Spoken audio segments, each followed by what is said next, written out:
Leader ng BINI na si Joanna Robles, may relasyon nga ba sa Pinoy rapper na si Skasta Klee?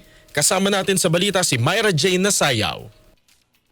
Usap-usapan ngayon ng leader ng P-pop girl group na BINI na si BINI Joanna matapos ang umano'y relasyon nito sa Pinoy rapper na si Skasta Klee. Spotted kasi ang dalawa na tila magkasama sa isang restaurant sa Vietnam at nag-post din ng magkahiwalay na Instagram story ng night view ng One Kiem Lake sa Hanoi kamakailan. Lumakas pa ang spekulasyon ng netizens matapos na i-repost ni Joanna ang kanyang old tweets tungkol sa sariling kaligayahan at pagkakaroon ng pure at clear intentions. Bagamat may ilang kinikwestiyon ng naturang rumored romance ng dalawa, may iba namang nagsasabi na posibleng musical collab lang ang namamagitan sa kanila matapos sabihin ni Skasta sa kanyang mga past interviews na gusto niyang makakolab ang BINI. At yan ang ating showbiz chika ngayong Martes na umaga. Ako si Myra Jane Nasayaw, Tatak RMN.